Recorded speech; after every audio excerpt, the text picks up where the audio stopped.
maybe. Yeah, Oh, there's it is definitely there's at least one of the rainforest. Misty Rainforests.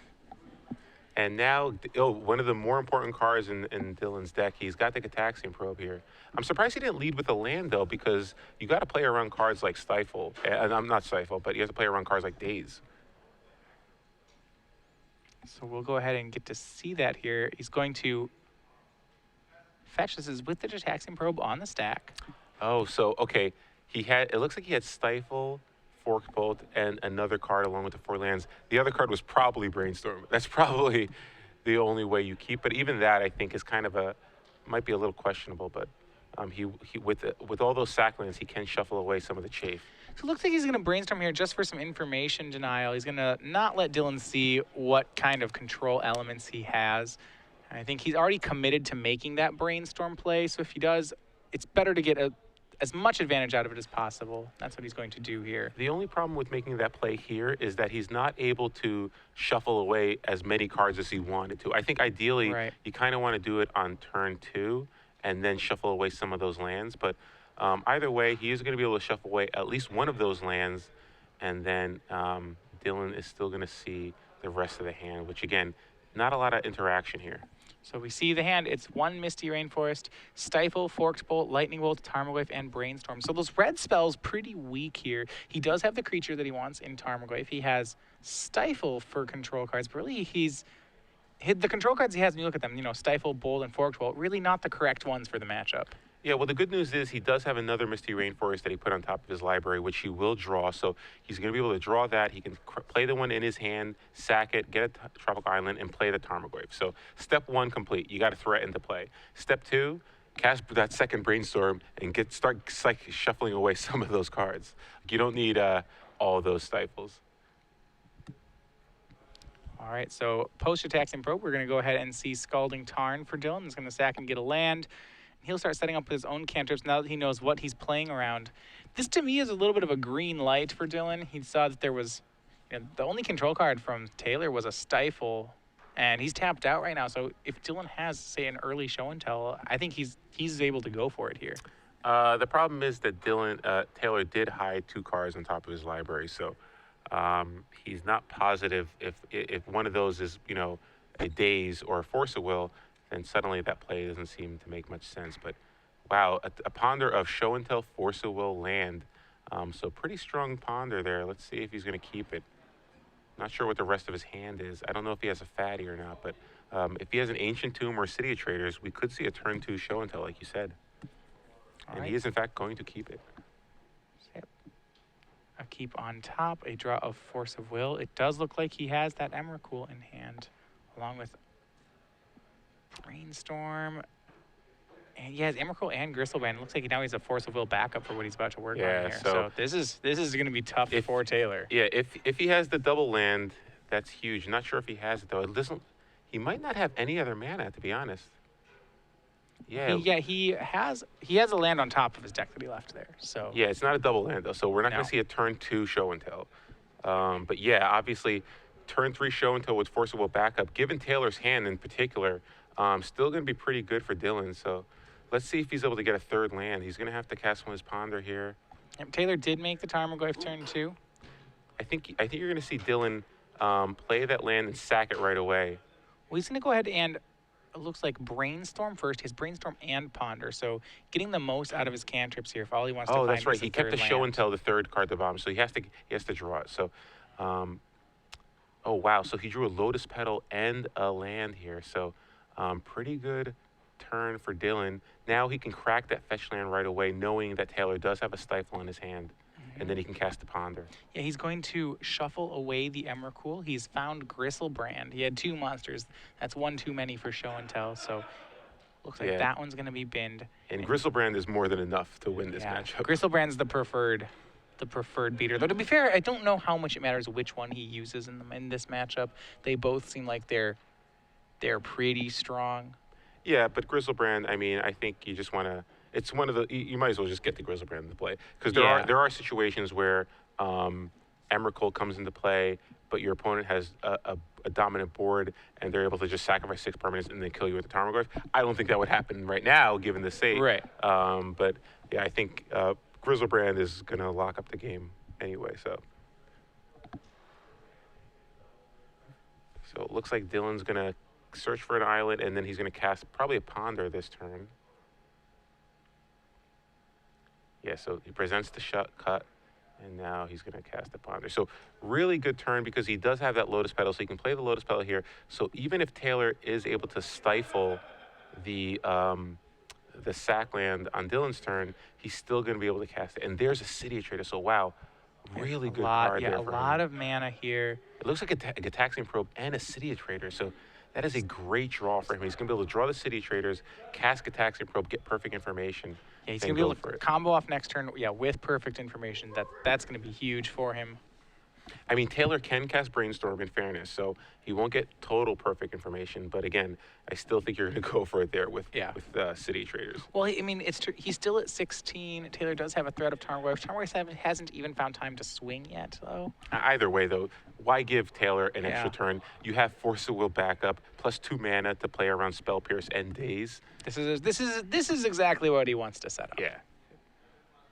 So we see that. The Ponder, keeping cards on top, drawing City of Traders, and that will be a pass back for Dylan. So Taylor's going to draw his card of return. He's just got a 3/4 Tarmogoyf in play. He's got a Volcanic Island now that he drew for the turn. His hand, again, really weak. He's got Lightning Bolt, Forked Bolt. Now he's going to Brainstorm, so that's even better for Dylan because now Gitaxian Probe will give him perfect information. And Land, Ponder, Delver, those are the 3 cards drawn off Taylor's Brainstorm. No cards like Spell Pierce or Daze or Force of Will. That's really what he's looking for right now. More cantrips and more threats, is not going to help contain Dylan's hand. Yeah, and it's funny, before the match we were talking about cards like Lightning Bolt and Forked Bolt being really bad game 1 for Taylor, and he's happened to draw all of those cards and Stifle along as well. All right, so 3rd land for Taylor. And looks like he's going to go ahead and fire off that Ponder as well. He's really wants to find some counter magic as soon as he can. Yeah, we're going to see a Ponder here, and then depending on what he finds, we could see him just play the Delver out there and hope that Dylan doesn't have it, or he could just try to cast, leave the mana up and kind of bluff a Spell Pierce. But either way, we know what's in Dylan's hand, and it looks like he's going to go for the show until next turn no matter what. Particularly if Taylor only has 1 mana up. Yep, and that fetch there of Taylor, he got the 2nd Volcanic Island. That's so that he could cast double burn spell later on if we ever get to that point in the game. I mean, yeah, in fairness, 1 more Fork Bolt and 1 more Lightning Bolt, he could actually kill a Grizzlebrand. Unfortunately, Dylan will be able to draw several cards off Grizzlebrand. He could stifle. But, yep, he could stifle that. That's correct. But then the burn spells are going at the Grizzlebrand and not Dylan, so Dylan might even be able to activate it again. Oh, yeah, that'd be too long. No, he couldn't do it. He could. So with Stifle and enough burn spells, there's a shot. Oh, yeah, there's definitely a shot. Yeah. But the way Dylan's been playing, he plays pretty conservatively with the Grizzlebrand. At least we saw it in the last match. And, yep, there it is. Taylor did draw another Lightning Bolt. So he doesn't have a triple red, though. Yeah, he's been fishing for counter spells this whole time. I'm wondering, at what point does he stop looking for counter spells and just start accepting the burn spells? No, it's So if he attacks for 3, he goes to 13, and then he had 8 points of burn. That put him to 5. Yeah, that's not quite enough. You'd need 2 more. If you saw 2 burn spells in the top 3 there, then are you going for it? At that point, you're like, well, this is the destiny. Well, you beat the Emrakul, you don't beat Grizzlebrand. That's the problem. Because if you play a Delver here, and then you're able to get another land in the play, you'll actually have 6 permanents that you can sack. Well, you can even stifle. You can stifle the Annihilator. That's true, yeah. So, but I think he just wants to find a counterspell here.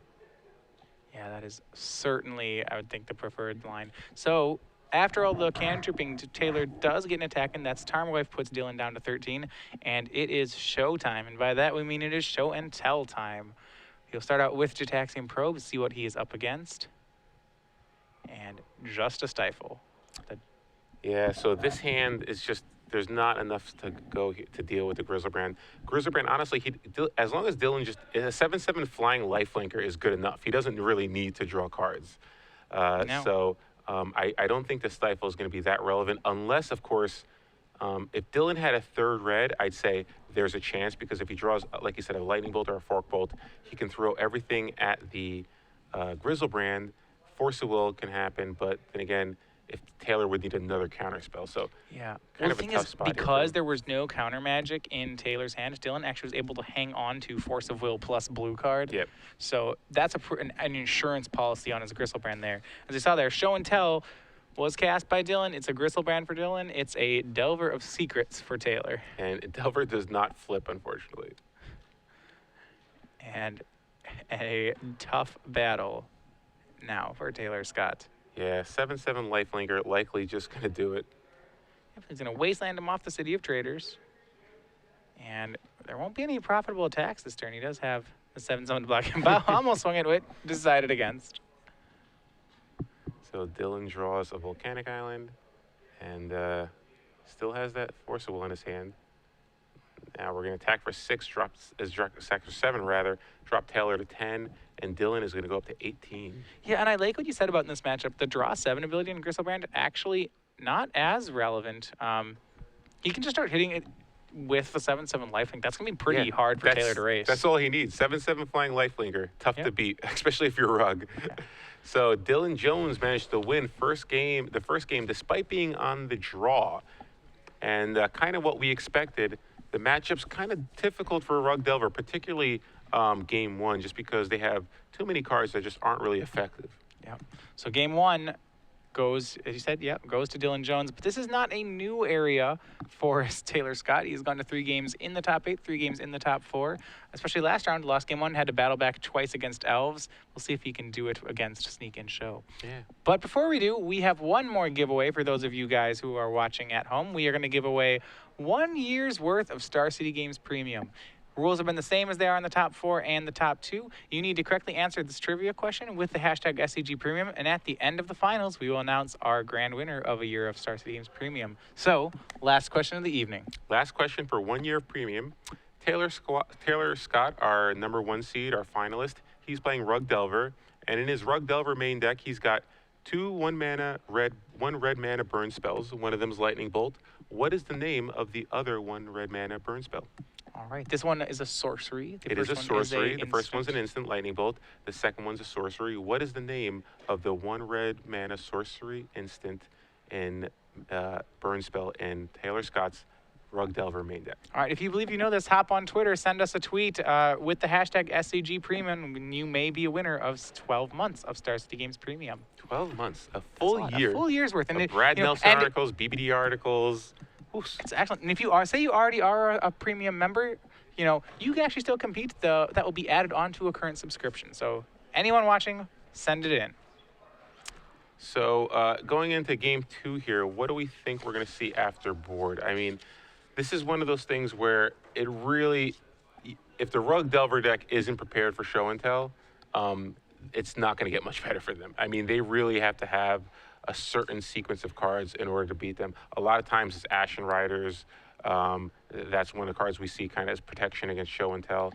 But in Taylor's sideboard, looks like he doesn't have that much. I mean, he's got 3 red Elemental Blasts and 2 Flusterstorms. That's basically, those are the only cards that I can really see coming in here. Yeah, sometimes you see cards, anywhere from Sower to Gilded Drake to Ashen Rider, something that he can show and tell in. Taylor doesn't have any of that in his sideboard, so he's just going to have to be fighting over the show and tell in the first place. And that's using the cards you'd said, the Flusterstorms and Red Elemental Blasts. In his defense, he has 5 of them, so that's actually improves his counter spell suite a fair amount. But the fight will largely be the same for him as it was game 1, is to get out an early threat and then try to win a counter war against a pretty loaded Sneak and Show deck. Yeah, the real problem with this, though, is that Taylor has to contend with Blood Moon, and Blood Moon is a nightmare for Rug Delver decks. It's the one card that you really don't want to see against. I remember talking to Bakula, who loves Rug Delver. He would always talk about how he would keep losing to these random people wearing Metallica t-shirts who went turn 1 Blood Moon, because it's just such a beating. Blood Moon's not a card that you typically see very often, but now that Sneak and Show is very popular, Sneak and Show decks almost always have Blood Moon in their sideboard, which made this matchup even better for them, because Rug Delver really it doesn't play any basic lands whatsoever. So if a Blood Moon resolves, it's going to be very difficult for Taylor to kind of function. And the fact that Dylan has Ancient Tomb, City of Traders, along with Lotus Petal, means that he can actually cast Blood Moon relatively quickly with counterspell backup.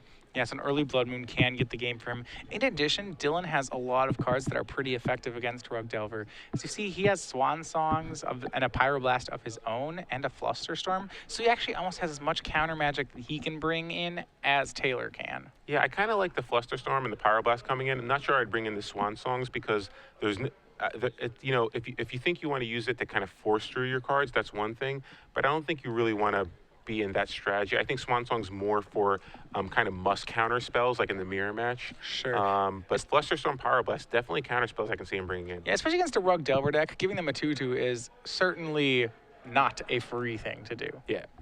And Through the Breach, one of those cards where you kind of want to bring in if you think your opponent's going to have a fatty or something devastating that they can bring in, put into play off a show and tell.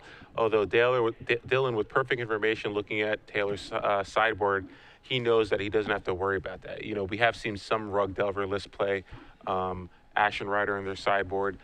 Taylor does not have that in his sideboard. So really probably no reason for Dylan to bring in the Through the Breach. All right. So, yeah, especially with the sideboard here, it does seem that Dylan has shown up more prepared for this matchup, at least when he came up with his sideboard.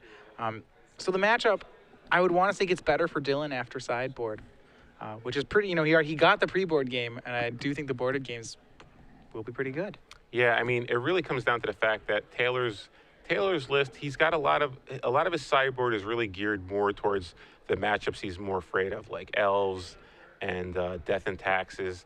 2 Sulfur Elementals, the Ancient Grudge there, Grafdigger's Cage. He has a lot of cards for creature-based decks. Doesn't have that much against Show and Tell. I mean, really, it's just the Elemental Blast and the Flusterstorms. Those are good, but they're not game-breaking cards. I mean, they're just permission. It's the same thing what we saw when Ant was playing against Sneak and Show. It's like Leyline of Sanctity, that is a game-breaking card against a deck like Ant. When you're Ant player and you're just playing against a deck with more permission, that's not game breaking. You can fight through that. You're kind of expecting that. So Taylor's basically just on the counterspell plan, which is fine because it's actually good against Miracles. It's a little more diverse. It answers more decks, but you don't have that narrow answer like Ashen Rider. Right. All right. So we are moving into our second game here. Taylor will be on the play again, so he'll still hopefully get a chance to develop that early pressure. But it's either, Dylan's deck's decently fast too. I almost felt like Tarmogoyf was too slow game one, that I really had wished that Taylor had a turn 1 Delver of Secrets if that was the fight he wanted. Yeah, and when you see Rug Delver in action, a lot of times you feel like, wow, this deck looks great when they go turn 1 Delver. When they don't go turn 1 Delver, that's a whole other story. So you can't really aggressively mulligan to Delver. I mean, there are some hands that just are pretty good, and you don't want to mulligan them, but I'm with you. Turn 1 Delver is really where Rug Delver wants to be. I mean, it is called Rug Delver after all. Right. So both players looking at their hands, and they both are happy with their 7-card hands. And, unfortunately, not the 1-drop in question. It is Nimble Mongoose. Yeah, so Nimble Mongoose will be the 1-drop for Taylor. It is still some pressure, but it's going to take a little while to get going. Oh, yeah, no. Any 1-drop is usually good. Obviously, you'd rather have Delver here. But, at least he got something into play early. If you can follow this up with a Tarmogoyf for another creature, that's great. Because Dylan probably didn't bring in Pyroclasms. All right. So the turn 1 Mongoose on the play, we'll see what the response that Dylan has is here. On his hand, we see Sneak Attack, Emrakul, and Show and Tell in his hand, so plenty of combo pieces for him.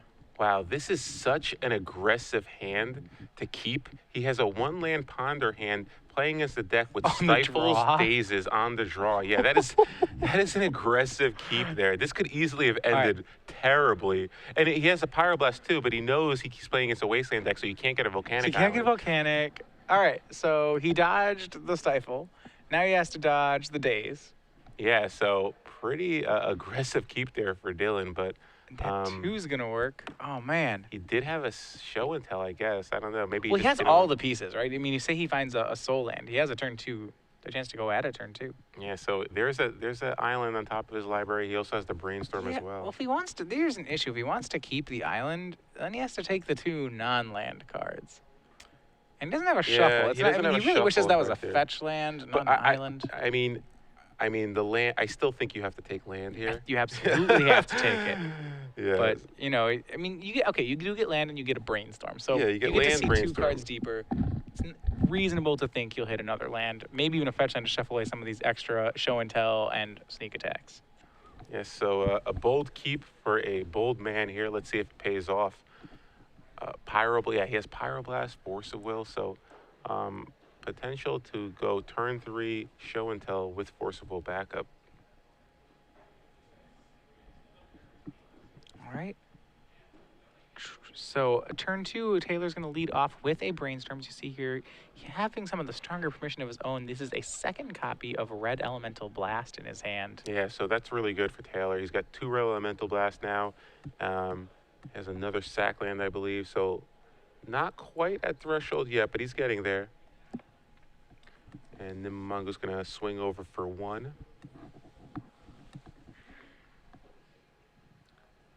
All right, so Mongoose does swing 1. That Dylan's at 18. This is really one of the more control draws for Rogue Delver in the matchup. You know? Yeah, and if that was the Delver Secrets, Taylor would be ecstatic right now. But Dylan's still in pretty good shape. He's as long as he makes his land drops. If he can continue to make his land drops, that's key here. He's not under a ton of pressure right now, but Yeah, let's see if this brainstorm resolves. Yeah, 2 cards in the graveyard for Taylor. Virtual 3 thanks to Scalding Tarn. Only halfway to making the Mongoose into a 4/4. 3/3 with 7 cards. All right, brainstorm cast by Dylan. So we toss the show and tell he knows about. Can he hit another land? It is a sneak attack, and City of Traders is the last one he gets. So he's going to get the City of Traders, but with no shuffles, he's going to have no lands and no red mana. Yeah, well, fortunately, right now Taylor only has access to 1 red mana. So with City of Traders and the ability to play around days, he still might go for it.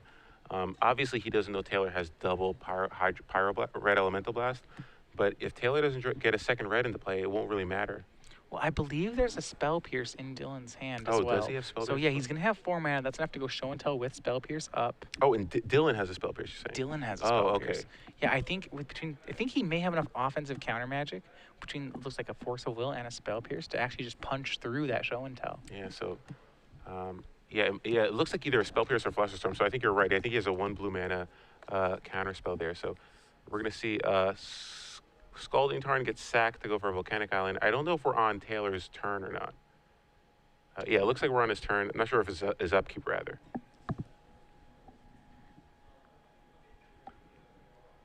So Taylor's going to shuffle. Yeah, and Taylor, if he really needs a second red source here. Yeah. So the pass back, Dylan leaving 1 blue up for the turn. This will be on he's to got days. turn 3. Yeah, there's... Oh, I think he might have a Scalding Tarn in his hand as well. So he does have access to double red. Yeah. He's got to be cautious here. He can't tap one of the red sources.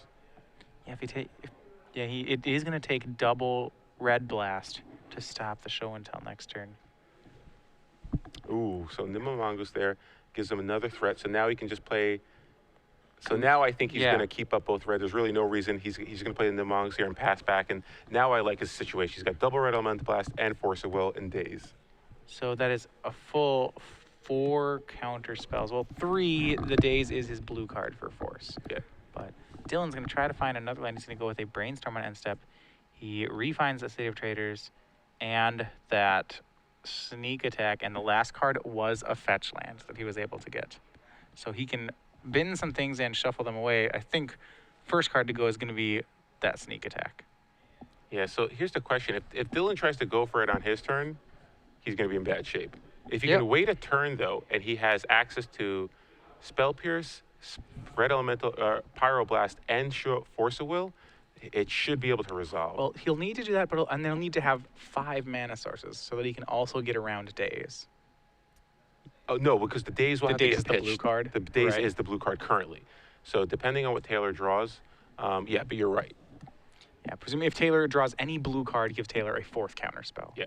But I think he does have the city. Yes, if he has a sack land, so if he has a Volcanic Island, he can play the Volcanic Island, and then next turn, yeah. So he has a Scalding Tarn, he can play the Scalding Tarn, and then next turn he can play City Traders. But it looks like he might try to go for it now. Yeah, how do you feel about right now him going? So I'm going to throw this out there. He has 2 show and tells. So he's going to go ahead and Oh. go for the first show and tell here. Let's fight a counter war yeah. over a decoy one. I like that. I didn't realize he had 2 show and tells. I like that a lot. So show and tell. Yeah, I believe that's show and tell number 1. It's going to be Red Blast. That'll be Spell Pierced back. That does turn on the days in Taylor's hand. But that means is he going to give it up though? Well, I Because think he basically so. it It's the it same as technically the turns Force of off Will. the Force of Will. Yeah, I think he's going to do it because a blue card turns the Force of Will back on, Yeah. whereas I'm not sure that Days is, this might be one of the last chances for Days. Yep, you're right. So looks like it will get. Oh no, he still has the Force of Will. So Oh, yep. man. And he's going to pitch his second show and tell to it to try to win this Oh. fight, and that might be too aggressive on Dylan's Yeah, part. and that should do it. The power, the last red elemental blast should be enough here.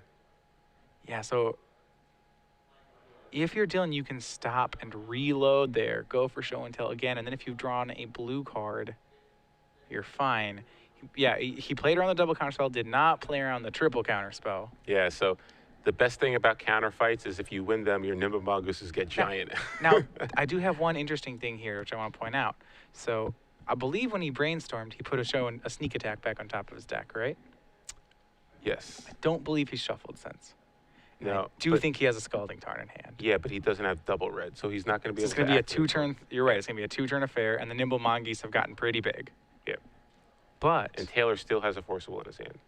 no blue card. So if Taylor does not get the blue card, Dylan draws sneak attack, plays Scalding Tarn. He's gonna have to take 2 hits off the Mongoose, so that's gonna be rough. He's gonna be down to 4. And Taylor doesn't have 6 permanents, so That would do it. it should be enough. Yeah, so I definitely think Dylan's going to just go for sneak attack next turn if it is in top of his library. Exactly. His last cards are Scalding Tarn, is Red Blast, Oh, and that yep. Red Blast is stranded for the game. there's a blues card. Yep, it looks like Taylor did draw a blue card to pitch the Force of Will, but he's going to cast Brainstorm. Ooh, all right. Does he find another blue card? If he doesn't find one, that's gonna be Yeah, he found the Flusterstorm and another okay. Force of Will. Well, sometimes you can only play around 3 counter spells, not 5. And yeah, this is really the game plan that suits Taylor. Some 1-drops and just a bevy of counter spells. And drawing 3 of your sideboard cards. Yeah. That's really the main Well way put. you got to win these matchups. All right, floating 2-mana off City of Traders. Dylan's going to go for that last sneak attack, so 2 colorless. He's going to play Scalding Tarn. And sack Tarn. So he's down to 10 off those Nimble Mongoose. Goes for a red source. But, yeah, you're right. There's the counter spell. Well, Flusterstorm. Well, he can pitch the Flusterstorm to force if he wants Right, to. say Flusterstorm can't actually hit sneak attack, but you're right. He still has force plus blue card. This is a situation of mana too. So there were no wastelands in Taylor's draw this game. If one of those islands was actually a volcanic island, Dylan would have enough mana here to red blast back on the Force of Will. Yep. I think he's still right for getting basics. in all Yeah, fairness, you have to go, especially the first one. I mean, he basically Scalding Tarn in the beginning to get an island. Yep, so here's sneak attack. And yeah, I think that's going to get a Force of Will. So Force of Will pitching that last card. It's another Force of Will, actually. Yep. So And that there red goes. blast can't be cast off an island, so it's going to work. And I think this should be it because even if somehow Dylan is able to just show and tell that Emrakul into play, it won't matter because Taylor would have dropped Dylan down to 3. So Yeah. just a final attack with the Nimble Emrakul Mongoose can will be only it. block 1 creature. Yep. Despite all its offensive prowess, it can only block 1 creature. So this should be it. Taylor Scott looks like he's going to even up this match. And he did draw show and tell. So I would cast it here. Absolutely. why Show and not? tell. Yeah. All right. Yep, you got it. Okay. But there you go. That's the Flusterstorm for it. Wow. All right. So he said he had it. Doesn't matter. Just counters everything. So Dylan tries desperately to resolve. He draws 3 show and tells and a sneak attack, but they are no match for the red blast, daze, forcible, Flusterstorm from Taylor Scott. So Taylor Scott managed to even up the match, and now they're going to go to game 3. That's the awkward mid-match handshake. I mean, we'd have such an epic ending like that. Like, oh, you want to shake the hand? You're like, but wait, there's still more. Yep. So both players are going to go to the sideboard again to make sure that they're happy with the strategy. And now you got to really say that you got to like Dylan's chances. He's on the play. He's got those blood moons. He can get an early blood moon into play. This is a situation where being on the play for Dylan is huge because Taylor's going to be forced to tap out on turns 1 or 2 if he wants a realistic shot of winning, which means that Dylan's going to get the opportunity to kind of cast Blood Moon and not have to worry about cards like Spell Pierce. Well, I mean, you just look at the matchup. That took Taylor's entire sideboard to stop that, to stop Dylan that game. Yeah. You see the 3 Red Blasts. Well, to be fair, okay, we'll draw 1 of the 2 Flusterstorms, but yeah, 4 of the 5 board cards had to come in. And even then, it was pretty close. Yeah, it was pretty close. And I got to say, though, Dylan's keep opening hand was pretty aggressive. I'm not sure I would have kept that hand. He basically had it was a Sackland Ponder hand. Yeah, I did. On the draw. Yeah, there was a chance that he was just going to never get to play the game. Yeah, that first Ponder's days. You could easily just lose the game on the spot. So here's the question. If Taylor just says land, go, what do you do as Dylan? You know, you're not... Exactly. Do you crack a fetch land into that? Like, because the problem is if he's willing to hold up a mana on turn 1, he's holding up that mana for the whole game. Yeah. You know, he's going to make you... He's going to get a land with that Stifle if he has one. Yeah, so that was my only concern is that I can understand being aggressive against certain decks, but against Rug Delver, I mean, you can easily just lose the game on the spot. Yeah, I do agree.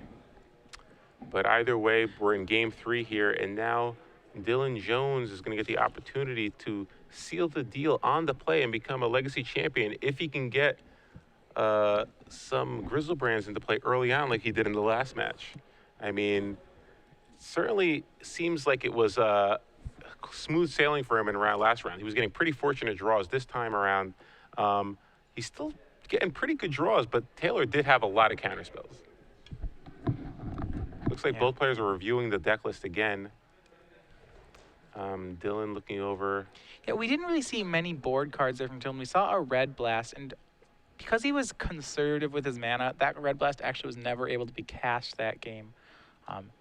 It's still, though, correct to be conservative with mana, I think, in the matchup to play, because Wasteland can be so difficult for the deck. He only plays 1 basic mountain, I believe, so he's not going to be able to actually search up a second one if he had needed it there. Yeah. Yeah, I think in general you want to play a little conservative. You don't want to expose yourself to Wasteland. That's one of the ways you lose. I agree with his lines there. Taylor just, there's just too many counterspells. There's only so much that Dylan can do. Dylan did have, and I'm not sure if it was right for Dylan to go for it on that particular turn. In hindsight, it wasn't obviously, but again, I think if you want to cast show and tell just to kind of bait a red elemental blast, that's fine. I get it, but I would go for it again next turn when you have more mana. Yeah, I think I liked it up until that point where he pitched a show and tell to the Force of Will. At that point, it's like, because the second a Force of Will is a counterspell, but a show and tell is basically another counterspell because it's a spell that has to be countered. Yeah, so the way it played out, if Dylan just waits 1 turn, if he casts show and tell, allows the red elemental blast to resolve, and then passes, and then goes for it again next turn, he wins that game. Exactly. So both players are shuffling each other's decks, and we're about to go to game 3 here. Dylan Jones with Sneak and Show, he will be on the play. Our 2nd seed versus Taylor Scott, our 1st seed. So 1 versus 2, not giving up their spots. They are continuing to battle through, and we have a 1 and 2 seed in our finals here, although the 2 seed will be on the play in game 3. All right, so 7 cards apiece here. Dylan will be on the play. Remember, he was on the draw game both for games 1 and 2. This is the first time he'll get to be on the play.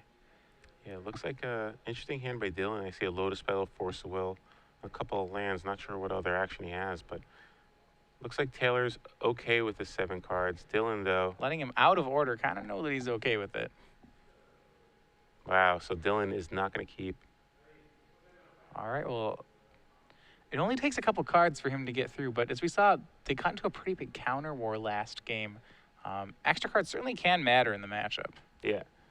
Taylor Scott, he's comfortable with the 7-card hand, so he won't be mulliganing. And Dylan now, Sneak and Show, one of those decks that actually can mulligan pretty well. Like you said, it's really a 2-card combo. One of the cards is only 3 mana, so really doesn't need to that many cards to go off. And you do have cards like Ponder and Brainstorm, so definitely. And we saw him actually win on turn 2, or not win on turn 2, but get a Gristlebrand into turn 2 with Spell Pierce backup in the last round off a mulligan to 6. So Yeah, he had a pretty ideal mull to 6. So certainly there are mulls to 6, and actually that one had an extra card in it. There are mulls to 5 that are nigh unbeatable out of the deck. yeah, So yeah, 3 land Show and Tell Gristlebrand. we're just like, yeah. Last we saw before was it was Island, Spell Pierce, Soul Land, Show and Tell Gristlebrand. Yeah, Lotus Pell, City of Traders, Gristlebrand, Show and Tell. Well, That does it, boys. Oh, hey, wait, that loses to Force of Will. That's true, yeah. Another Lotus Petal Spell Pierce. At that point, then we're in all likelihood, that is the hand we're going to see Dylan draw right here. 2 petals, land, Show and Tell Gristlebrand Spell Pierce. That's 6. That's really good hand. You can even turn one of the petals. Yeah, no, it's just that's a good hand. So let's see. We see an Ancient Tomb. Oh, City Traders. And it looks like, did he say keep? Or? I think so. He's light on lands. He has. I think he has maybe City more, Traders and Ancient Tombs. He might not have a colored mana source, though. I think he has a fetch. So it might be that he just doesn't have enough combo pieces. It looks like Gristlebrand joins the group too. You can tell he's really not happy with it, but going to 5 can be pretty rough. And he's going to go to 5 here. And hey, we described the perfect 5-card hand, so I'm not too concerned here. Yeah, there's plenty of 5-card hands. Land, yep. I actually like that, yeah. Island, Soul Land, Show and Tell, Gristlebrand, Spell Pierce. Game. Just game, set, match. It's even the basic island can't be wastelanded. So Taylor Scott sitting pretty with 7 cards in his hand. The thing is, if Taylor has a hand, which is a double counterspell hand, say he has a Day's Force of Will hand, even that will beat the hand we described. So as long as he has enough control cards, he should be able to leverage the fact that he's up 3 cards in this match to put a lot of pressure on Dylan. So let's see, is Dylan's 5-card hand going to be reasonable here? All right, we hope so. We'll see. Oof. And there's an Emrakul in it. That's not always what. Well, I think it's an Emrakul and a Gristlebrand. Well, those 5-card hand is a 4-card hand. Well, if he can find a Brainstorm member, one of the things about Brainstorm is it really helps mulligans recover. You can replace some of the dead cards with more live ones. So he's going to go ahead and turn 1 fetch for an island. He's going to play around Stifle from Taylor. And we'll see if there are any cantrips to be cast on turn 1, or whether it's just a pass back. Yeah, you'd love to see a Ponder here or a Brainstorm. Dig a little bit more for a little more action. Can't see exactly what's in Dylan's hand. Yeah, looks like a Spell Pierce and Lotus Petal. And he's going to play that Spell Pierce and pass back. So he has a Petal, he has a Gristlebrand, and he has one other card. A Force of Will in Taylor's hand. And he's turn 1 Ponder from Taylor's going to be Spell Pierced. Wow, so aggressive play there from Dylan. And it looks like he's true show and tell. Oh, man. There's a Force of Will and Red Blast on Taylor's hand. This is why I said if Taylor has enough counter spells, it probably doesn't matter. Yeah, so it could, if Dylan draws a City of Traders or an Ancient Tomb, he's probably going to regret casting that Spell Pierce. Yeah, that will probably, I do agree. Yeah, if he draws the Soul Land, then given your hand, I just don't think you can afford to cast Spell Pierce there. Yeah. There are times when you do it, and there's times when you don't do it. And I drew Ancient Tomb. So. Oh no! And he didn't. Yeah, I didn't play Ancient. Well, I think he doesn't want to expose himself to Wasteland, and I just don't think he's ready. Like I don't think he doesn't. I can't imagine he thinks he can go for it now. Yeah. So if he had saved back the Spell Pierce there, he would have had 1 turn where he could have gone for it, and I think it would make its way through. Unless, Taylor hadn't left a red mana for the Red Blast, so he's only on single counterspell instead of double counterspell. Yeah. Whereas now, it's going to be Red Blast and Force of Will for the rest of the game. Yep. Does he have a blue card to pitch? Yeah, it looks like he has double Force of Will. Yeah, double Force of Will, Red Blast. Yeah. I want to say it's double Red Blast. Or it might be Red Blast Bolt. It's two white bordered red cards. There's only 2 cards in the deck It's a that could lightning beat bolt. that. Yeah, it's a lightning bolt. So All right. red blast and lightning bolt here, and double force and a surgical extraction. So Dylan's not under any pressure to kind of go off quickly. Taylor did not present a Delver or Nimble Mongoose or Tarmogoyf yet. All right. He actually hit a mountain there. That won't be too helpful at the moment. It does mean if he gets a sneak attack, he can cast that as well. But yeah, as you said, Taylor doesn't have any threats yet. He just has a lot of counter spells. Yeah. A great card to draw would be Blood Moon. It would basically force Taylor to use one of those Force of Wills. Because he can't Red Blast. Because he can't Red Blast Blood Moon. It's a red card. Yeah, so let's see here.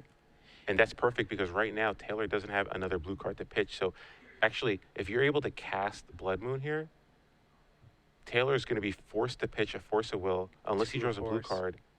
And then he'll just have one counterspell left. It's interesting. Show and Tell is actually just not the card Dylan wants right now. He'd really rather be finding sneak attacks and Blood Moons because they are red enchantments as opposed to being, a blue, any spell that can be red blasted.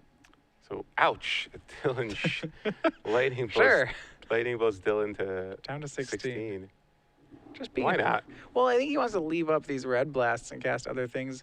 And now a third Force of Will drawn by a Taylor. He still doesn't have a second blue card, though, so it's still just one counterspell. It's still basically one counterspell. It's Force of Will, Force of Will, Force of Will, Red Blast, Surgical. So hate card, hate card, hate card, hate card. Dylan drawing a lot of lands. He has Ancient Tomb now in play. City of Traders was his draw for the turn. And so Nimble Mongoose here. That's finally a threat. One Fechstein is cracked to get Tropical Island. That's going to cast a Nimble Mongoose. And actually, due to the other Fechstein, when Taylor chooses to crack it, will be the 7th card in the graveyard. So Mongoose will hit the ground running as a 3/3. Yeah, so basically Dylan's ideal draw, if his top 2 cards are Blood Moon Sneak Attack and Taylor bricks for 1 turn on a blue card, he's in pretty good shape. That's basically the top 2 cards that Dylan needs on top of his library. Or I think if he goes, I think that's probably the only, nope. If he has he just needs Taylor to brick on a red card, on a blue card rather. All right. So let's see here. If the top 2 cards are Blood Moon Sneak Attack or Blood Moon Counter Spell, he's in good shape. So we'll see. He has a couple turns here. And it's another Gristlebrand. So now he has 3 monsters in his hand. So he has multiple monsters in his hand. Unfortunately, he has no way to reliably get this show and tell to resolve. And there's the other blue card. So unfortunately for Dylan, Taylor now has Red Elemental Blast along with double Force of Will activation. And the 2 Force of Wills in conjunction with the 3/3 Mongoose may be just the clock that Taylor needs to shut off any possible top decks from Dylan. Yeah, and now Nimble Mongoose has Threshold, so we're looking at basically a 5-turn clock. And first swing, that'll hit Dylan down to 13. And now with the threat, it's just a game of defense for Taylor. Yep. And this is exactly the situation that Drug Delver wants to be in. They just want to be able to ping you away every turn, and then, oh, wow, and the blue card is actually a Brainstorm. So really, really even good more shoulder. options for Taylor. Yeah, his hand, to recap, Dylan's hand is a lot of monsters. We do see a Sneak Attack has been drawn, so that's actually one of the cards he needs to find. And that will meet one of our Force of Wills. His hand is Show and Tell, Gristlebrand, Emrakul. So, and I like this play from Taylor. In response to the Sneak Attack, he's going to go ahead and Surgical Extraction Spell Pierce in case Dylan has one in his hand and is going to defend with it. Yeah, he just and he gets information so he knows how to play out the rest of the game. And the information is the coast is clear. There are a lot of monsters in Dylan's hand. He's going to go ahead and grab the remaining Spell Pierces out of Dylan's deck. Should be a full set. Yeah, so now he knows exactly what he has to contend with. He needs the Force of Will. He probably pitches one of the Force of Wills to Force of Will to Sneak Attack. Then he's left with Brainstorm, Force of Will. And he has 2 Red Elemental Blasts. And he has a Red Elemental Blast. So the Red Elemental Blast can deal with the Show and Tell rather. So Taylor Scott takes out the other two spell pierces. He knows now what he has to deal with for the rest of the game. He's looking at 2 Grizzlebrands, Emrakul, and 1 Show and Tell. So there's only 1 effective action spell on Dylan's side of the board. All right, so that now with the information, Force of Will pitch Brainstorm. That's a pretty, that to me is a play of security from Taylor. Rather than Force pitching Force to try to dig for anything else, he's decided what he has in his hand is everything he needs. It's just about the Force of Will. That is actually a good play there because he has 4 lands in play. If he draws a land, he can just cast Force of Will. All right, so now he has a lot of counters. Yeah, absolutely. If he draws a creature, he increases his clock. And if he draws a blue spell, he could just pitch it to Force of Will. So either way, I think he's in good shape. Yeah, and there's a Delver, so that's a blue spell. He'll go ahead and hit for 3 with Nimble Mongoose. That puts Dylan down to 10. And not even going, I don't think he will even commit he doesn't need to, but yep, he is going to play it. And again, I think he's thinking if it flips, it's likely going to be a blue spell. If it doesn't flip, it's likely going to be a land, so then I'll have 5 mana anyway. All right, Lotus Petals, the draw for Dylan. That is no help. And we'll see if this can flip. Is it a 2-turn or 3-turn clock for Taylor? So far, it's still a 3-turn clock. And it's Delver of Secrets and Nimble Mongoose crashing for 4. That puts Dylan down to 6, but the clock is decreased by 1. Taylor's last turn to play his Mongoose, and with this Force of Will, that should take away all of Dylan's outs. And he draws another Grizzlebrand. Another Grizzlebrand. So, almost has Gristlebrands full of Emrakuls. Going to go ahead, make the symbolic effort of Show and Tell, make his opponent cast the Red Blast. Taylor will oblige, and there you have it. Taylor Scott, the 1 seed, pulls his way through a top 8, winning 3 matches in 3, finishing with a 2-1 victory over Dylan Jones. He is your Star City Nashville Legacy champion. Yeah, so Taylor Scott, pretty impressive there. I mean, he battled through multiple unfair decks in this top 8, was able to defeat them both, and he lost game 1, which we kind of expected, but after board, he was able to draw all the permission spells. I mean, got a little fortunate. Dylan had to mulligan down to 5 in game 3, but Taylor Scott's sideboard actually paid off for him.